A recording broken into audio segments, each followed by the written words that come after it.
فاطمیه میخواد بیان کنه 23 سال زحمت پیغمبر خدا رو اومدن به باد دادن. میخواد بیان کنه فاطمیه اشهد ان علی ولی الله صلوات الله علیه.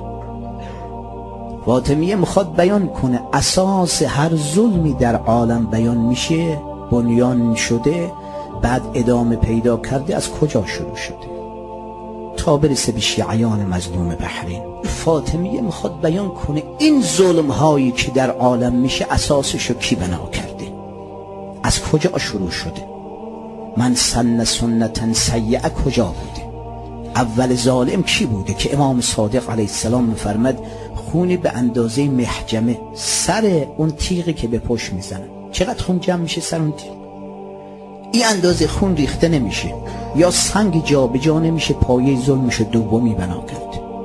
فاطمیه میخواد بیان کنه که کربلا رو چه کسی به وجود آورد و کربلاها رو. فاطمیه میخواد بیان کنه که چه کسی جرأت داد نوه پیغمبر رو کنار آبی که مهریه مادرش سر از بدنش تشنه جدا کنه. فاطمیه میخواد بگه چه کسی جرأت داد به مردم که دختر امیر عالم علی بن ابی طالب و دست بسته با طناب 40 منزل به اسارت ببرن.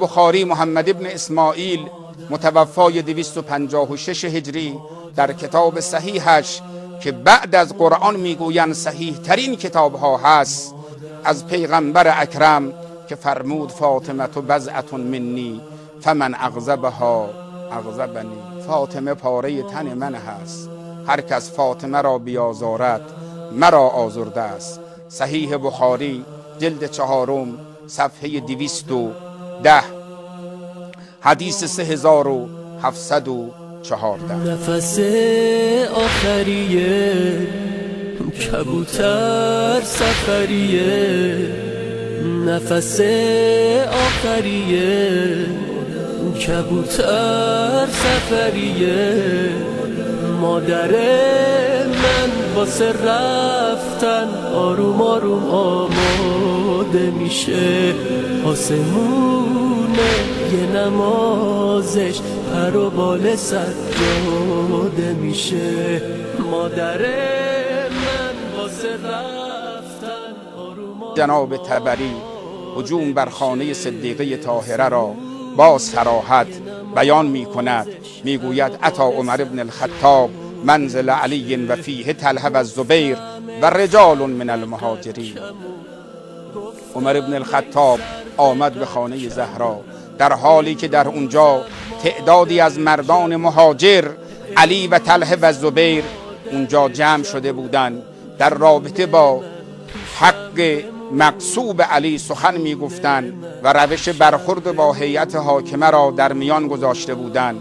فقال والله لأحرقن علیکم، عمر گفت قسم به خدای عالم این خانه را به آتش میکشم، او لتخرجن الی البیعه، یا اینکه همگی بیرون بیایید و با ابوبکر بیعت کنید.